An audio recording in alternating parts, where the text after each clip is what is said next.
ايه رأيكم بقى في طبق الفتة الجميل بتاعنا النهاردة بالكوارع؟ هنعمله مع بعض. هقول لكم بقى شوية تكات كده للصلصة بتاعة الفتة والعيش بتاع الفتة المحمص الجميل. انا عملتها بالكوارع النهاردة، الفيديو بتاع الكوارع نزلته. يلا بينا بقى نعمل الفتة، نسمي الله ونصلي على الرسول ونبدأ كده. دقي كده فصين توم وانزلي عليهم بمعلقة سمنة، نشوح الكلام ده مع بعضه لغاية ما تلاقي بقى ريحة التومة الجميلة بتاعتك كده طلعت وخدت اللون الذهبي. اهم حاجة التومة بتاعت الصلصة ما تغمقيهاش، يا دوبك تاخد اللون الذهبي وبس تصفر معاكي كده. تكوني جاهزة معاكي بقى كده ربع كوباية من الخل، طبعا فتة يعني خل وتوم. زي ما انتي شايفة التوم بتاعنا خد اللون الذهبي، ننزل بقى بشوية الخل وشمي احلى ريحة في الدنيا. ننزل عليها بقى بعصير الطماطم المتصفية بتاعتنا، لو عندك صلصة جاهزة انزلي بالصلصة على طول. نظبط بقى الصلصة بتاعتنا، انزلي عليها كده. اهم حاجة رشة من السكر علشان تعادلي الحموضة، وطبعا الملح، ورشة من الكمون، ورشة من الفلفل الأسمر، وبس كده ملهاش توابل تاني. ولا بقى تحطي قرفة ولا تحطي زنجبيل ولا بهارات ولا كل الكلام ده. تاخدي أحلى صلصة فتة ريحتها هتجيب لآخر الشارع.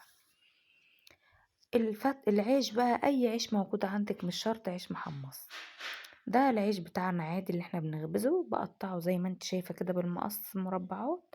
انزلي عليه بمعلقة سمنة بلدي كده محترمة، وعلى النار. حابة تدخليه الفرن براحتك، انا بعمله وبشوحه على النار لغاية ما تلاقيه يخروش كده معاكي وياخد اللون الذهبي الجميل ده. مش قادرة اقولك شوية العيش دول بيبقوا عايزين يتاكلوا لوحدهم كده. انا وانا بحمصه لازم بقعد اتسلى فيه انا والولاد كده الاول. بجد في الطريقة دي بيبقى خطير. وطبعا عاملين الرز الابيض. الرز الابيض طبعا كلنا عارفين بيتعمل ازاي. زي ما انت شايفة شوية رز ابيض بقى مفلفلين كده وريحتهم تحفة. يلا بينا بقى نقفل الصينية. العيش بتاعنا زي ما انت شايفة اتشوح. انا بحط الشوربة على العيش لان العيش بتاعنا ده مش محمص، يعني مش عيش ناشف ان هو محتاج تطريه. يا دوبك بنزل عليه كده بمعلقتين من الصلصة. العيش ده بقى في حتة تانية كده بجد بيبقى خطير، تحفة. انزلي عليه بالرز وهو الرز سخن، وطبعا العيش سخن. هتلاقي بقى البخار، السخونية بتاعة الرز هتخلي العيش يا دوبك يطرى معاكي حاجة بسيطة. بس في نفس الوقت تبقي محافظة على تيجي تاكلي معلقة الفتة ما تلاقيش العيش عامل زي العجينة، لا تلاقي اللقمة باينة برضو وانتي بتاكليه.